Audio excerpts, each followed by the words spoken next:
The UN says it is extremely worried of the consequences if Israel follows through with its planned Rafah offensive in Gaza. Although still awaiting acceptance into the alliance, Sweden has already started sending troops to NATO's front line in Latvia. Joe Biden has criticized the US Congress for its inability to financially support Ukraine while meeting with German Chancellor Olaf Scholz. Faced with Russia, security is set to dominate Finland's runoff presidential election on Sunday.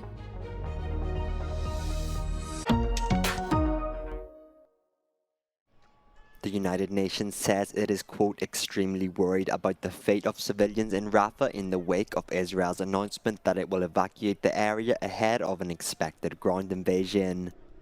The UN estimates 1.4 million Palestinians are crammed into Rafah after fleeing fighting elsewhere in Gaza.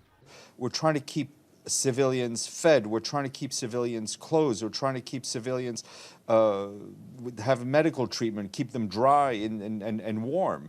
It is nearly impossible for us to protect them from tank fire, from artillery shells, and so on. And because we all see what is going on currently.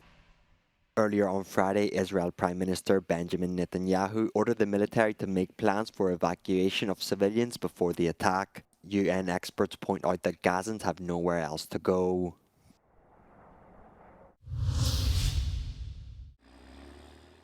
NATO international teams are preparing camp to house Swedish troops in Latvia. While Sweden hasn't formally finalized its membership yet, it's already starting to operate actively within the alliance's frameworks. Stockholm is soon to send a battalion unit of about 600 to 800 soldiers and heavy armor to become part of NATO's enhanced forward presence. This Canadian-led multinational task force is the very first defense line against potential Russian invasion into Baltic countries. Meanwhile, US Marines are practicing their skiing skills in northern Norway. US commanders assure that the experience received in the unfriendly winter region will help troops to fight better in any kind of extreme conditions.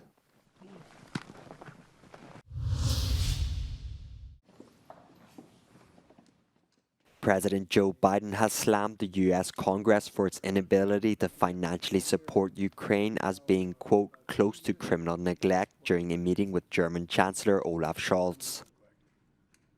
Scholz arrived in Washington on Friday ready to amplify an argument that Biden himself has been making for months now, that a Russian win in Ukraine would imperil the West and its allies. He said Germany will continue to provide robust funding for Ukraine. At the same time, both US parties' representatives visited Kyiv on Friday to pledge their further support for Ukrainian defense efforts. Last night, at least 7 people, including 3 children, were killed in a Russian drone strike on Kharkiv, according to authorities in the northeastern city.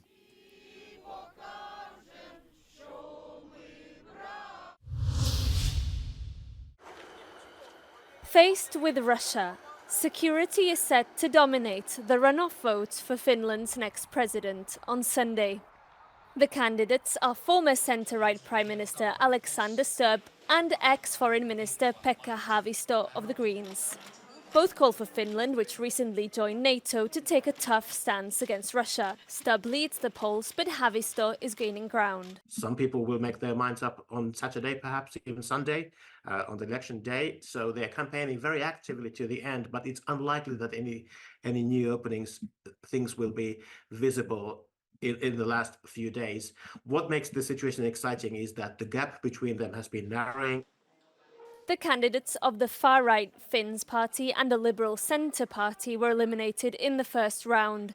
Their voters, up to 20% of the electorate, could be crucial in deciding the final outcome.